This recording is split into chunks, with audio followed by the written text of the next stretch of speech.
Сәлеметсіздер ме, құрметті жанға жылу арнасының тыңдаушылары. Бүгін сіздерге шынайы өмірден алынған ойға салар бір әңгімемді айтып берейін. Жаздың қапырық күндерінің бірінде жантастың үйінің ауласы тағы да қонаққа толы еді. Қолдарына шай алып, самауырдың қасында отырған әйелдер мен еркектер әдеттегідей ауылдың жаңалығын талқылап отыр. Ал ортасында жантастың өзі. Ол бір әңгімені бастап, екіншісіне айтқанда әр сөзін әсерлі қылып жеткізеді. Тыңдаған адам бірден сеніп қалады. Жантастың мінезі қызық, өзі жамандық ойламаймын деп ойлайды. Бірақ біреудің қателігін, әлсіз тұсын көрсе, ішіне сыймай, міндетті түрде біреуге жеткізеді.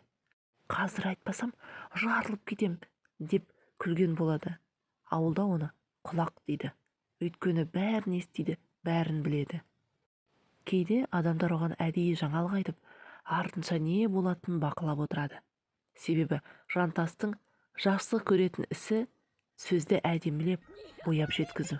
Бір шындықты 3 есе үлкейтіп, арасында өзі ойлап тапқан детальдарды қосады. Мысалы, біреудің ауласына жаңа қақпа қойса, ол оны баласы қаладан байып келіпті, енді үйін қайта салып жатыр деп шығарады. Жантастың үйі ауылдың дәл ортасында тұрғандықтан, кім қайда барды, кіммен сөйлесті, бәрін көреді. Таңертең есік алдына шығып, шайын ішіп отырып, көшеден өткендерді бақылау оның күнделікті әдеті. Біреу жүгіріп өтсе, неге асығып бара жатыр екен деп өзіне сұрақ қойып, кейін соған бір себеп ойлап табады. Ауыл адамдары сырттай оған күліп, жантастың жаңалықтары деп атап кеткен. Бірақ іштерінде көпшілігі одан сақтанады. Өйткені оның бір ауыз сөзі талай үйдің берекесін қашырғанын бәрі біледі. Дегенмен жантастың өзі ондайды мойындамайды. Керісінше, мен болмасам ештеңе білмей осы ауылда қызық болмас еді деп мақтанады. Сол күні де ол көршісі Дастан туралы бір әңгіме бастап кетті. Әй, білесіңдер ме? Ана Дастан қалаға жиіп барады ғой. Естуімше біреу бар екен сонда, деп көзін сығырайта сөзінің шетін ұстатты. Әйелдер бір-біріне қарап қойды. Еркектер қызға құлақ түрді. Сол сәтте ешкім әлі бұл әңгіменің арты неге апаратынын білген жоқ. Осылайша бір қарапайым сөзден үлкен оқиға басталып бара жатқан еді. Жантастың Дастан жайлы айтқан сол бір жалғыз сөйлемі отқа түскен шырпыдай болды. Әуелде жай ғана қалада біреу бар екен деген белгісіз сөз еді.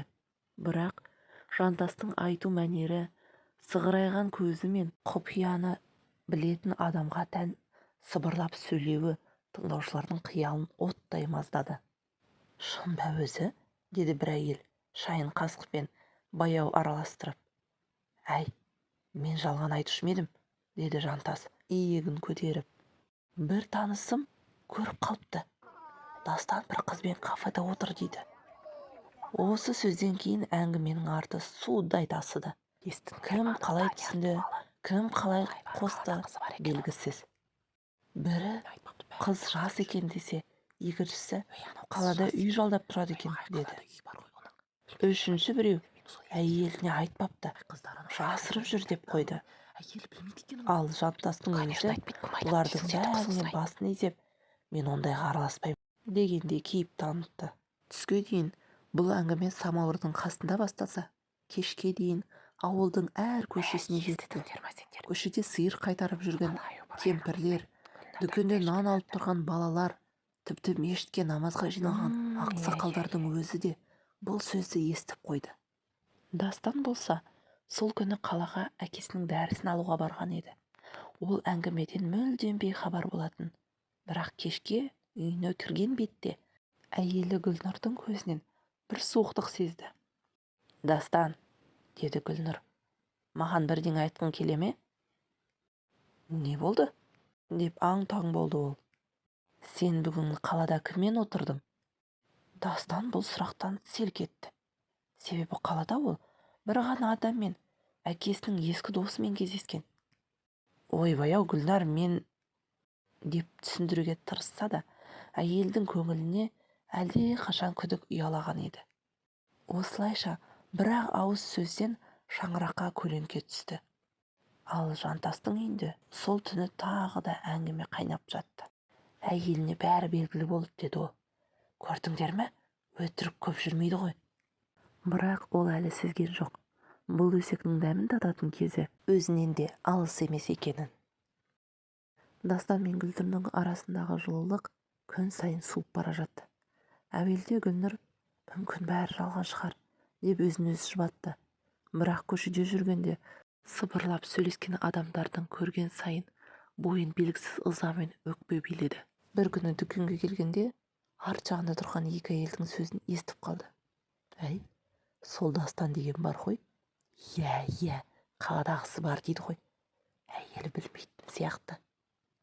Осы сөз Гүлнұрдың жүрегін одан сайын жаралады. Ал Дастан болса ештеңе түсінбей әйелінің суық қарасы мен құрғақ жауабының мезі болды. Бір-екі рет қатты дауыстап та жіберді. Немене, маған сенбейсің бе? Сұра, көрді ме өз көзіңмен? Бірақ сенім бір кеткен соң қайта орнауы қиын еді. Кешке таман Дастан ауыл сыртындағы нағашысының үйіне барып сырын ашты. Аға, мен түк істеген жоқпын. Біреу осындай сөз шығарыпты. Бәрін түсінем, деді нағашысы. Бірақ бұл ауыл ғой. Өсек бір тараса тоқтату қиын. Сол күндері Дастан жұмысынан да қинала бастады. Клиенттерінің бірі бұған салқын қарап, жұмысты басқа адамға беріп қойды. Сіздің атыңыз шықты ғой, деді біреу қысқа ғана. Ал Жантастың үйінде бәрі бұрынғыдай. Ол кешкі шайда, әй, мен жай айттым ғой, деп өзін ақтағандай болды. Бір танысым көріпті деп қана жеткіздім. Қалғанын елдің өзі қосты. Бірақ түнде жалғыз қалған сәтте Жантастың жүрегіне әлсіз бір күдік кірді. Шынымен, осы менікі дұрыс па екен? Алайда бұл ой көпке созылмады. Жоғи, мен ешкім жамандаған жоқпын ғой, жаман қылған да жоқпын, деп өзін жұбатып ұйқыға кетті. Ол әлі білмейтін, көп ұзамай дәл осындай сөздің оты өз үйіне де түспек еді. Күздің қара суығы басталған кез еді. Ауылдың адамдары көше басындағы дүкенде, мешіт жанындағы орындықтарда жиналып, жаңалық айтып, бір-бірінен хабар сұрап отыратын. Сол күндердің бірінде ауылға жаңа әңгіме тарады. Әй, естідің бе? Жантастың өзі де оңып тұрған жоқ екен ғой, дейді. Әй, әйелі қалада біреумен жүрген көрінеді. Иә, кеше біреу көріп қаптымыз. Алғашқыда Жантастың құлағына бұл сыбыс жеткенде, ол шалқадан күлді. Әй, мен туралы да өсек айтады екен ғой, күл-күл-ай. Бірақ бұл бір-екі күн өтпей жатып, әңгіменің шырмауы үлкейіп, өрши түсті. Көршісімен амандасқанда, ол көзін тайдырып, қысқа жауап беретін болды. Дүкендегі сатушы қыз бұрынғыдай жылы сөйлемейтін. Ең ауыры үйіндегі жұбайының өзгергені. Кешкі шайда үнсіз отырып бір кезде. Осы рас па? Деді жай ғана. Не рас? Ел айтып жатыр. Сенің мен туралы не ойлайтының бар, білгің келеді. Жантастың жүрегіне бір түрлі салмақ түсті. Ол өзі талай рет біреудің өміріне осындай сөз арқылы жара салғанын есіне алды. Бірақ дәл өзіне келгенде жаны қысылды. Ауылдағы балалар да қолықпен «Жәнке, жеңге қашан келеді?» деп маза бермейтіндей болды. Бұл әзіл сияқты көрінсе де, ішінде уы бар еді. Кешке өзі өсек айтатын самауырын қасында бұл жолы Жантастың өзі отырмады. Себебі біледі, адамдар қазір Дастанның емес, соның атын атап отыр. Біреу көзіне тіке қараса, ішінен сол сөзді айтып отыр ма екен деп сезеді. Жантастың намысы мен өкініші бірдей күйіп бара жатты. Бірақ ең сұмдығы, ол енді түсінді. Өсек бір басталса, тоқтатуға ешкімнің шамасы жетпейді. Жантастың өміріндегі ең ұзақ түндер басталды. Үй ішіндегі үнсіздік жанын жегідей жеді. Әйелі бұрынғыдай жымиып сөйлеспейтін, тек керек кезінде ғана қысқа жауап беретін болды. Көршілер амандасқанмен әңгімеге шақырмайды. Ал достары, баяғы достары да жоқ еді. Бір күні ол батылдығын жинап Дастанның үйіне барады. Есікті Гүлнұр ашты.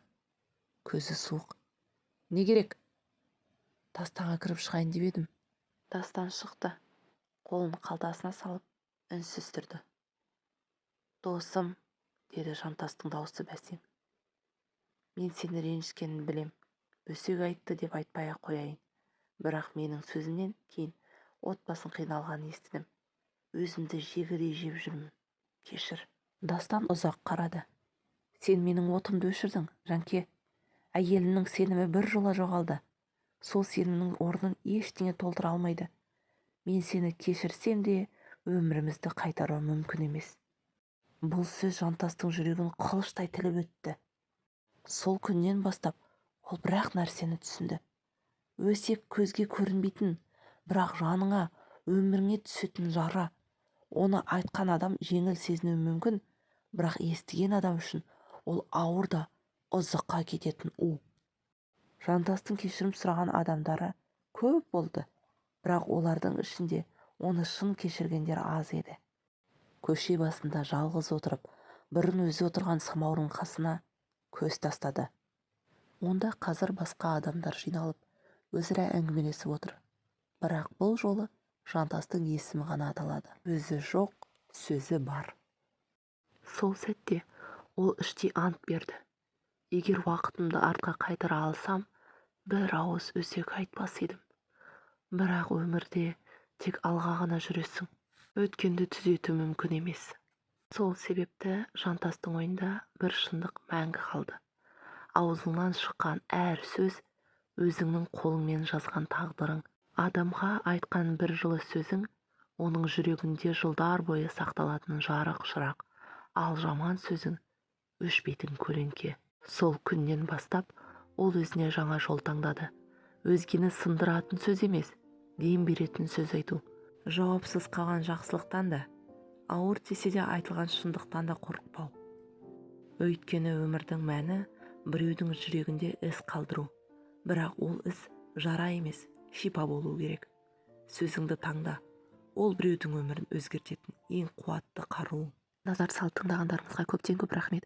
Егер әңгіме ұнаса, лайк басып, комментарий қалдырыңыз. Әр күн сайын жаңа әңгіме арнаға қосылыңыз. Сіздермен бірге болған жанға жылу арнасы. Келесі кездескенше сау саламатта болыңыз.